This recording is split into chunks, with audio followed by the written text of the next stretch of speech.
कहानी की शुरुआत होती है साल 1965 में। अमेरिका के अंदर चल रही सिविल वॉर अब अपने आखिरी समय पर थी। तभी हम एक कैप्टन को देखते हैं जिसके हाथ में एक सोने का सिक्का है। वो इस तरह के सिक्कों से भरे हुए कई बक्से एक जहाज के अंदर लोड करवा रहा था। इन बक्सों के ऊपर CSA लिखा था। तभी अचानक ही उनके ऊपर हमला हो गया, लेकिन कैप्टन ने जल्दी से जहाज को पानी में उतारा और सारे इंजन बंद कर दिए ताकि अंधेरे में उसके जहाज का किसी को पता न चले। और हुआ भी कुछ ऐसा ही, वो दुश्मनों से बचकर निकल गए। अब कहानी आज के समय में पहुंची जब WHO की एक वैन में डॉक्टर सोफिया बैठी थी। ये वैन अभी अफ्रीका के लास वेगस शहर में है। इस शहर में एक बीमारी तेजी से फैलने लगी है। एक नए मरीज की जांच करने पर पता चला कि उसे भी वही बीमारी है जिसके बारे में अभी वो कुछ भी समझ नहीं पाए हैं। मरीज की मां ने बताया कि कुछ दिन पहले ये अपने पिता के साथ माली देश गया था और वहाँ से लौटने पर इसकी ये हालत हुई है। सोफिया ने मरीज को गाड़ी में बैठाया और अपने सीनियर से बात की कि अब इसे भी मिला लो तो टोटल 6 लोग हो चुके हैं। हमें जल्दी से WHO को ये फाइल देनी चाहिए। लेकिन सीनियर का मानना था कि इतने कम केसेस में कोई उनकी मदद नहीं करेगा।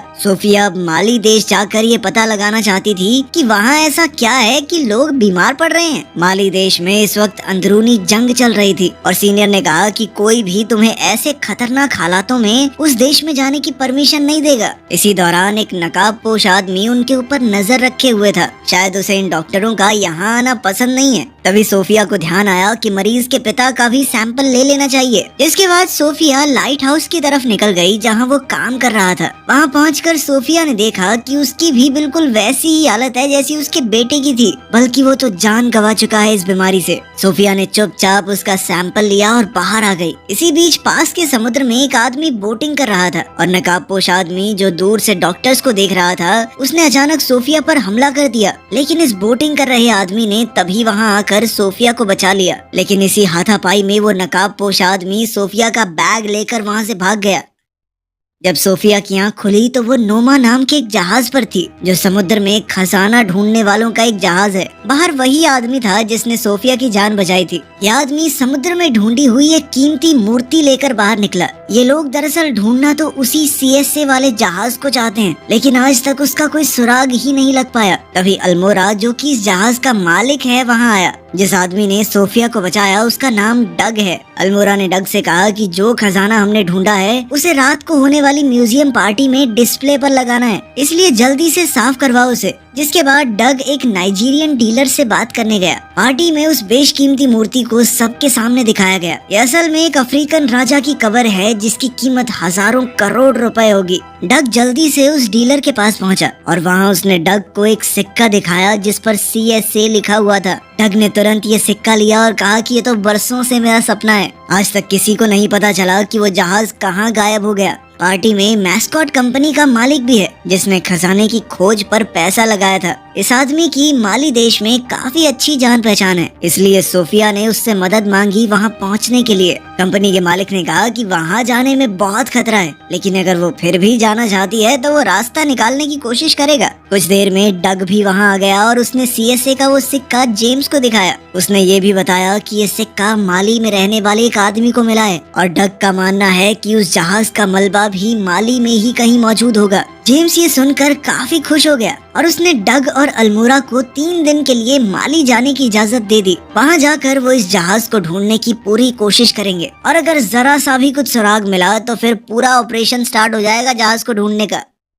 अगले दिन जब ये लोग पोर्ट पर पहुंचे तो वहाँ सोफिया और डॉक्टर जैक पहले ही बैठे थे। सोफिया ने डग को बताया कि जेम्स ने कहा है कि मैं और डॉक्टर जैक भी तुम्हारे साथ जा सकते हैं माली। और फिर ये 5 लोग माली की तरफ निकल गए। रात को खाना खाते हुए डग ने सोफिया को उस सिक्के के बारे में बताया और ये भी कि इस जहाज को ढूंढना डग का बचपन का सपना है। माली पहुँचते ही सोफिया और जैक अपने रास्ते निकल गए और डग और बाकी लोग उस आदमी के घर पहुँचे जिसे सिक्का मिला था। उसके घर जाकर पता चला कि वो आदमी मर चुका है। उस जहाज तक पहुंचने का उसका रास्ता फिर से बंद हो गया था। तभी डग को वहाँ एक मस्जिद दिखाई दी। ये तीनों वहाँ जाकर एक आदमी से मिले। अक्सर ऐसी धार्मिक जगहों पर पुराने रिकॉर्ड्स दर्ज रहते हैं। डग के पूछने पर वहाँ एक आदमी ने पुराने रिकॉर्ड्स में देखा। तब पता चला कि सालों पहले वहाँ के पोर्ट में एक जहाज आया था, लेकिन उस जहाज में कोई भी जिंदा नहीं बचा था और पानी का बहाव इतना तेज था कि वो जहाज बहकर आगे की तरफ चला गया। ये जानकारी डग के काफी काम आने वाली वाली थी। वो तुरंत जाकर जेम्स से मिला और उसे सब कुछ बताया। बिना देर किए ये लोग जाव शहर, जो कि यहाँ से थोड़ा आगे है, उसकी ओर बढ़ने लगे। रास्ते में इन लोगों को अपनी बोट के एक हिस्से में कुछ मिला।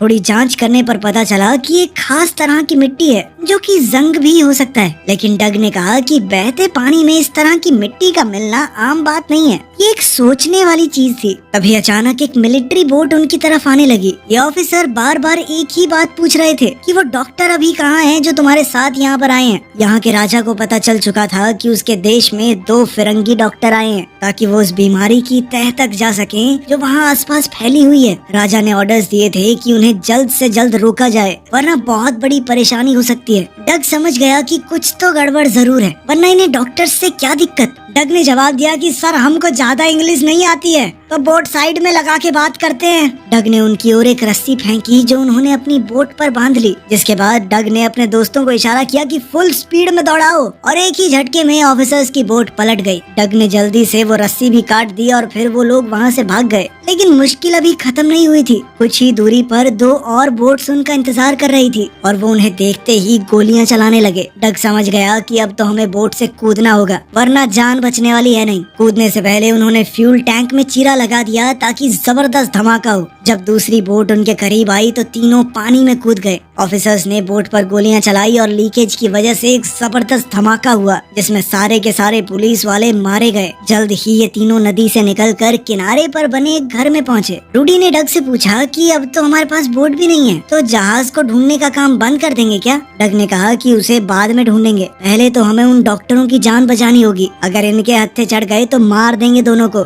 डग ने रूडी से कहा कि तुम जल्दी से बॉर्डर पार करके अल्मोड़ा के पास जाओ, और वो खुद जेम्स के साथ दोनों डॉक्टरों को ढूंढने निकल गया। वहाँ दोनों डॉक्टर्स एक गांव में पहुँचे जहाँ एक भी आदमी नहीं दिख रहा था। उन्होंने बहुत ढूंढा लेकिन हर तरफ सन्नाटा था। सोफिया को एक घर में लोगों की लाशें मिली और इन सभी लोगों की मौत भी उसी बीमारी से हुई थी। सुबह होते ही दोनों ने सारी लाशों को दफना दिया। उधर रूडी ने भी छुपकर बॉर्डर पार कर लिया।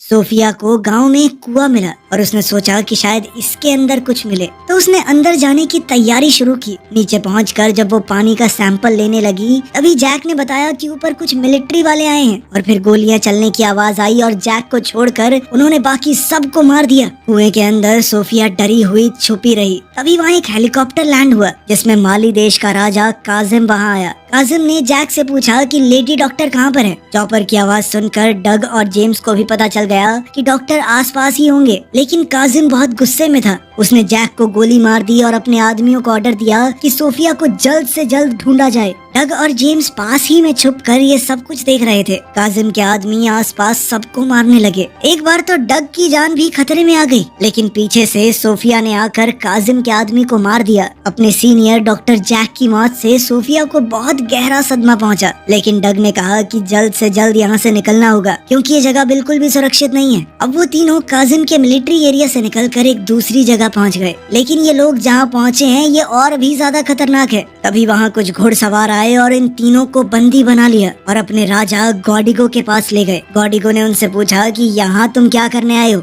सोफिया ने बताया कि मैं एक डॉक्टर हूँ और एक बीमारी फैली हुई है आपके इलाके में, उसकी खोज कर रही हूँ। बीमारी का नाम सुनकर उसे एक कमरे में ले जाया गया जहाँ न जाने कितने लोग उसी बीमारी से मर चुके हैं। सोफिया ने जांच करके कंफर्म किया कि हाँ, इन सब की मौत भी उसी बीमारी से हुई है। उसी का पता लगाने आई हूँ मैं यहाँ पे। थोड़ा सोचने के बाद गॉडिगो ने उन सबको अपने शहर में रहने की इजाजत दे दी। इसके बाद सोफिया ने वहाँ के पानी की जांच की तो पता चला कि उस जगह का पानी जहरीला हो चुका है और ये नेचुरल तरीके से नहीं हो सकता। इस पानी में जरूर जानबूझकर कुछ मिलाया गया है। यही बात उन्होंने राजा को बताई और कहा कि पानी में ये जहर कहाँ से आ रहा है, इस बात का पता लगाना ही होगा। राजा ने भी हामी भरते हुए कहा कि जल्द से जल्द पता लगाओ, तुम्हारी जितनी मदद मुझसे हो पाएगी मैं करूँगा। इसके बाद जेम्स वहाँ के बच्चों के साथ फुटबॉल खेल रहा था। जब बॉल थोड़ा आगे चली गई तो वो उसका पीछा करते हुए एक अनोखी जगह पर पहुंचा। इस जगह पर तो अलग सी पेंटिंग्स बनी हुई थी और ताज्जुब की बात यह है कि इन पेंटिंग्स में उस जहाज का जिक्र है जिसे वो ढूंढते हुए यहाँ पर आए हैं। पता चला कि वो यहीं पर किसी सूखे रेगिस्तान में दबा हुआ है। सोफिया और डग भी वहाँ इसे देखने पहुँचे। डग ने बताया कि आज से 200 साल पहले इस जगह पर एक नदी थी, लेकिन आज वो नदी सूख चुकी है अब वो तीनों ही नदी को ढूंढने की तैयारी में लग गए। अभी वो लोग इस नदी को ढूंढने का प्लान बना ही रहे थे कि तभी उन्हें इस पेंटिंग में एक किला दिखाई दिया। मतलब इस नदी के आसपास कोई किला भी था। और डग का मानना है कि हो सकता है जो पानी इस गांव में आ रहा है, जहरीला पानी, वो उसी नदी का हो। नदी पूरी तरह से सूखी ना हो, उसका पानी नीचे ही नीचे चल रहा हो। अब इन तीनों ने नदी की तरफ बढ़ने का सफर शुरू किया, उस रास्ते पर जहां 200 साल पहले नदी हुआ करती थी। जल्द ही उन्हें वो किला भी दिख गया। इस किले पर चढ़ने के बाद उन्हें एक सोलर प्लांट दिखाई दिया जो कि मैस्कॉट कंपनी का था। लेकिन ऐसी सुनसान जगह पर एक सोलर प्लांट के होने का कोई मतलब समझ नहीं आया। डग को कुछ दूरी पर एक ट्रेन दिखाई दी। ये लोग धीरे धीरे ट्रेन की तरफ बढ़े और चालाकी से ट्रेन के अंदर घुस गए। वहीं रूडी अब अल्मोड़ा के पास पहुंच चुका था। रूडी को अपने कपड़ों पर वैसे ही लाल जंग का सैंपल मिला जो उन्हें माली में अपनी बोट पर मिला था। जब रूडी ने सैंपल की टेस्टिंग की और रिजल्ट अल्मोड़ा को दिखाया तो वो ये देखकर हैरान रह गया। वहीं सोफिया, जेम्स और डग उस प्लांट के अंदर पहुंच गए। अंदर जाकर उन्हें समझ आया कि ये प्लांट एक रेडियो एक्टिव केमिकल बनाने के लिए काम कर रहा है जो कि यहाँ मौजूद तेज सूरज की रोशनी की वजह से बहुत जल्दी बनकर तैयार हो जाएगा। तभी वहाँ सोफिया की नजर कुछ कंटेनर्स पर पड़ी जिन्हें अंडरग्राउंड ले जाया जा रहा था। इन तीनों ने उस आदमी का पीछा किया और जब बेसमेंट का दरवाजा खुला तो तीनों देखते ही रह गए। इस बेसमेंट में हजारों टन के हिसाब से रेडियो एक्टिव और जहरीले केमिकल सालों से पड़े हुए थे। कुछ कंटेनर तो दिख रहा है कि लीक भी कर रहे हैं जो कि जमीन के अंदर रिसते हुए नीचे से बहने वाली नीरजा नदी में मिल रहे होंगे। और इस नदी का पानी माली का पूरा देश पीता है। इसी वजह से ये बीमारी इतनी तेजी से फैल रही है। वहाँ अल्मोड़ा और रूडी उस रिपोर्ट को लेकर यूएस एम्बेसी पहुँचे। ये रिपोर्ट देखकर यूएस एम्बेसी के आदमी को भी विश्वास नहीं हुआ कि ऐसा कुछ भी हो सकता है। वहीं जेम्स अपने दोस्तों के साथ प्लांट से भाग ही रहा था कि तभी मैस्कॉट के लोगों ने उन्हें पकड़ लिया। मैस्कॉट ने सोफिया से पूछा कि तुम लोग यहाँ क्या कर रहे हो और इस जगह का तुम्हें पता कैसे चला। सोफिया ने मैस्कॉट से कहा कि तुम इस प्लांट में जो भी कर रहे हो उससे लोगों की जान जा रही है। जिस पर मिस्टर मैस्कॉट ने कहा कि वो ऐसा कुछ नहीं कर रहा, बल्कि हम तो जहरीले केमिकल्स को आग में जला रहे हैं, खत्म कर रहे हैं। सोफिया ने उसे बताया कि जो केमिकल तुमने बेसमेंट में स्टोर किए हैं वो नदी में मिल रहे हैं जाकर, जिसे लोग पीकर बीमार पड़ रहे हैं। ये सुनकर तो मिस्टर मैस्कॉट भी डर गया कि कहीं ये सच तो नहीं। अब वो लोग डग और जेम्स को बांधकर कहीं ले जाने लगे। डग ने दिमाग चलाया और सोने के सिक्के की मदद से ट्रक के पीछे का दरवाजा खोल दिया, जिससे वो लोग ट्रक से अलग हो गए। मिस्टर मैस्कॉट जल्द से जल्द काजिम से मिला और जो बात भी सोफिया ने उसे बताई थी मैस्कॉट ने काजिम को बताई। काजिम ने कहा कि अगर उसे चिंता है तो प्लांट को बेशक बंद कर दे, लेकिन उसके पैसे उसे हर महीने मिलने चाहिए। उसे फर्क नहीं पड़ता लोगों के मरने से। डग और जेम्स अब इस रेगिस्तान में भटक रहे थे। उनके हाथ अभी भी बेड़ियों से ट्रक के दरवाजे से बंधे हैं। ऐसे ही बंधे हुए वो काफी दूर तक चले गए। काफी देर तक चलते चलते वो लोग भी हिम्मत हार चुके थे।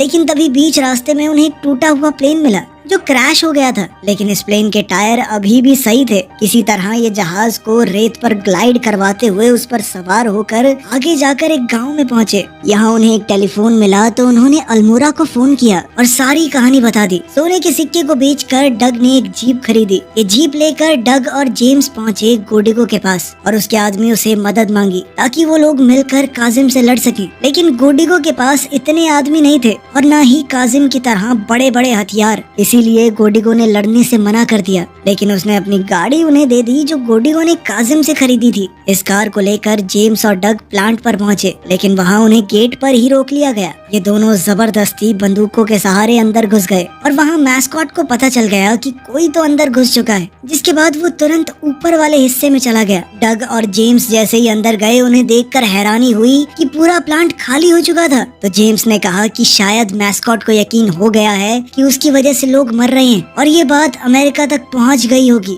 इसीलिए ये इस प्लांट का नामो निशान खत्म करना चाहते हैं। जेम्स जल्दी से नीचे जाकर वो विस्फोटक ढूंढने गया जिसकी मदद से ये लोग इस प्लांट को उड़ाने की कोशिश कर रहे होंगे। तभी वहाँ एक हेलीकॉप्टर लैंड हुआ। मैस्कॉट जबरदस्ती सोफिया को लेकर उसमें बैठ गया। वो निकल ही रहे थे कि तभी वहाँ डग आ गया। डग ने मैस्कॉट को पकड़ ही लिया था, लेकिन तभी पीछे से मैस्कॉट का एक आदमी आ गया और उसने डग को रोक लिया। उधर सोफिया समय रहते हेलीकॉप्टर से कूद गई।